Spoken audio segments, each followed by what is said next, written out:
నమస్తే. Immediate implant placement అంటే పన్ను తీయించుకున్న వెంటనే ఆ ఏరియాలోకి ఇమ్మీడియేట్‌గా ఇంప్లాంట్ ప్లేస్ చేసుకోవచ్చా? లేదా ఇది అన్ని కండిషన్స్‌లో పాసిబుల్ అవుతుందా? లేదా ఎటువంటి కండిషన్స్‌లో చేసుకోవచ్చు? వీటి గురించి ఈ వీడియోలో మాట్లాడుకుందాం. Hi! I am doctor Rohita, prosthodontist and implantologist. Root canal చేసిన పళ్ళు మళ్ళీ ఇన్ఫెక్ట్ అయినప్పుడు, పళ్ళు బాగా కదిలిపోయినప్పుడు, లేదా ఏదో దెబ్బ తగిలి పళ్ళు విరిగిపోయినప్పుడు, సో ఇలాంటి కండిషన్స్‌లో పళ్ళు యూజువల్‌గా రిమూవ్ చేయాల్సిన అవసరం ఉంటుంది. సో ఇలా రిమూవ్ చేశాక యూజువల్‌గా పన్ను తీశాక 3 మంత్స్ వెయిట్ చేయాల్సిన అవసరం ఉంటుంది. ఎందువల్ల అంటే మనం రిమూవ్ చేసుకున్న ఏరియాలో మళ్ళీ ఎముక మొత్తం కంప్లీట్‌గా ఫార్మ్ అవ్వాలి. సో ఇలా ఫార్మ్ అయ్యాక డెంటల్ ఇంప్లాంట్ టైటానియం స్క్రూ అన్నది ఆ రీజియన్‌లో ప్లేస్ చేసుకుంటాం. సో ఒక 3 మంత్స్ వెయిటింగ్ పీరియడ్ అనేది ఉంటుంది. అండ్ డెంటల్ ఇంప్లాంట్ పెట్టుకున్నాక కూడా ఒక 3 మంత్స్ వెయిటింగ్ పీరియడ్ అనేది ఉంటుంది. ఎందువల్ల అంటే ఈ డెంటల్ ఇంప్లాంట్ చుట్టూతా ఎముక అన్నది మళ్ళీ ఫార్మ్ అవ్వాలి. సో ఈ ఇంప్లాంట్ అనేది చుట్టూతో ఉన్న ఎముకతో బాగా స్టిక్ అయిపోతుంది. సో అప్పుడు ఎటువంటి ప్రాబ్లమ్ అనేది ఉండదు. సో పన్ను తీయించుకున్నాక ఒక 3 మంత్స్ వెయిటింగ్ పీరియడ్, ఇంప్లాంట్స్ వేసుకున్నాక ఇంకో 3 months waiting period and caps పెట్టుకోవడానికి ఇంకో 2 మంత్స్. సో సుమారుగా ఒక 6-9 మంత్స్ అన్న టైం మనకి ఇంప్లాంట్ ప్లేస్ చేసుకోవడానికి, పైన క్యాప్స్ పెట్టుకోవడానికి అవసరం అవుతా ఉంటుంది.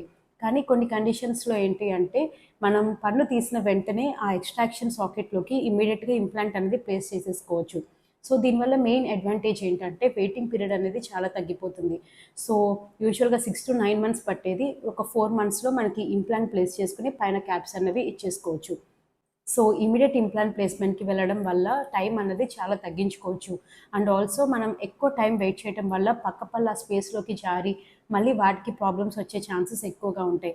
సో ఈ టైం పీరియడ్‌ని మనం మినిమైజ్ చేసుకోవచ్చు.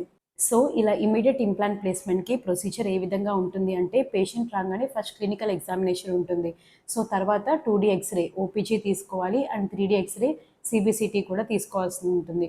సో ఇవన్నీ ఇవాల్యుయేట్ చేసుకున్నాక బోన్ క్వాలిటీ ఎలా ఉంది, క్వాంటిటీ ఎలా ఉంది అండ్ ఏ యాంగిల్‌లో ఇంప్లాంట్ ప్లేస్ చేసుకోవాలి ఇవన్నీ మనం నోట్ చేసుకుంటాం. అండ్ ఎటువంటి సైజ్ ఇంప్లాంట్ వేసుకోవాలి అన్నది కూడా నోట్ చేసుకొని ఉంచుకుంటాం. సో ప్రొసీజర్ డే రోజున ఎలా ఉంటుంది అంటే ఎనస్థీషియా ఇస్తాం. సో ఎనస్థీషియా యాక్ట్ అయ్యాక ఏదైతే పాడైపోయిందో ఆ పన్నుని రిమూవ్ చేసుకుంటాం. మనం ఎక్కడైతే పన్ను రిమూవ్ చేసామో అక్కడ ఎక్స్ట్రాక్షన్ సాకెట్ ఉంటుంది. అంటే ఏంటంటే అక్కడ ఒక చిన్న హోల్ లాగా ఉంటుంది ఆ పన్ను వచ్చేసిన ప్లేస్‌లో. సో ఈ హోల్‌లోకి ఇంప్లాంట్ అనేది ప్లేస్ చేసుకుంటాం.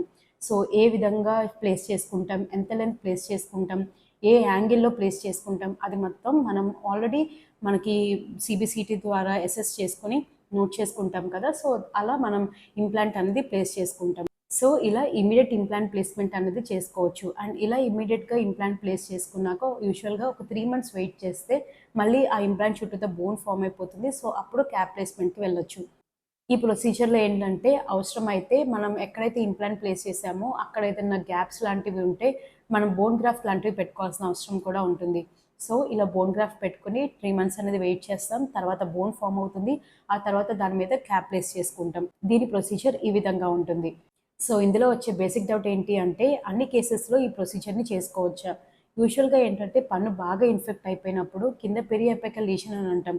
అంటే పంటి వేరు భాగం కింద బాగా ఇన్ఫెక్షన్ ఎక్కువగా ఉన్నప్పుడు ఈ ప్రొసీజర్‌ని చేసుకోలేం. ఎందువల్ల అంటే అక్కడ ఆల్రెడీ ఇన్ఫెక్షన్ బాగా ఎక్కువగా ఉంది. సో మనం పెట్టుకున్న ఇంప్లాంట్ మళ్ళీ ఇన్ఫెక్ట్ అవ్వడానికి ఎక్కువ ఛాన్సెస్ ఉంటాయి. సో అప్పుడేం చేస్తామంటే పన్ను తీశాక కొంతకాలం వెయిట్ చేస్తాం. సో అప్పుడు అదంతా హీల్ అయిపోతుంది. ఆ తర్వాత మనం అక్కడ ఇంప్లాంట్ అనేది ప్లేస్ చేసుకోవచ్చు. అప్పుడు ఎటువంటి ప్రాబ్లమ్ అనేది ఉండదు. సో ఇలా పెరియాపికల్ లీషన్స్ ఎక్కువ ఇన్ఫెక్షన్స్ ఉన్నప్పుడు ఇలా ఇమ్మీడియేట్ ఇంప్లాంట్ ప్లేస్‌మెంట్‌ని మనం చేసుకోలేం. అండ్ ఇంకో పారామీటర్ ఏంటి అంటే ఇంటర్డెంటల్ బోన్. ఈ ఇంటర్డెంటల్ బోన్ అనేది ఆ ఏరియాలో ఎక్కువగా ఉండాలి. సో పన్ను తీసాక ఏంటంటే యూజువల్‌గా అక్కడ బోన్ అనేది రిసార్బ్ అయిపోతుంది. సో బోన్ అనేది ష్రింక్ అయిపోతుంది. సో అది ఏ ప్యాటర్న్‌లో రిసార్బ్ అవుతుంది అన్న దాన్ని బట్టి మనం ఇంప్లాంట్ ప్లేస్‌మెంట్ అనేది చేసుకోవాలి. సో ఇంటర్డెంటల్ బోన్ ఎక్కువగా ఉండాలి. బోన్ లెంత్ బాగా ఎక్కువగా ఉండాలి. సో ఇలాంటి కండిషన్స్‌లో ఏంటంటే ఇమ్మీడియేట్ ఇంప్లాంట్ ప్లేస్‌మెంట్ అనేది ఫెయిల్ అవ్వకుండా ఉండడానికి ఛాన్సెస్ ఎక్కువుంటాయి. సో ఇలాంటి పారామీటర్స్ అన్నిటిని నోట్ చేసుకుని మీ నోట్లో ఉన్న కండిషన్‌ని బట్టి మీకు ఇమ్మీడియేట్ ఇంప్లాంట్ ప్లేస్‌మెంట్ చేసుకోవచ్చా లేదా అన్నది మీ డెంటిస్ట్ మీకు చూసి డిసైడ్ చేస్తారు. సో ఈ ప్రొసీజర్ అయితే యూజువల్‌గా ఈ విధంగా ఉంటుంది. ఈ వీడియో గనుక మీకు ఇన్ఫర్మేటివ్‌గా అనిపిస్తే లైక్ చేయండి, షేర్ చేయండి, సబ్స్క్రైబ్ చేయండి. This is doctor Rohita. Thank you.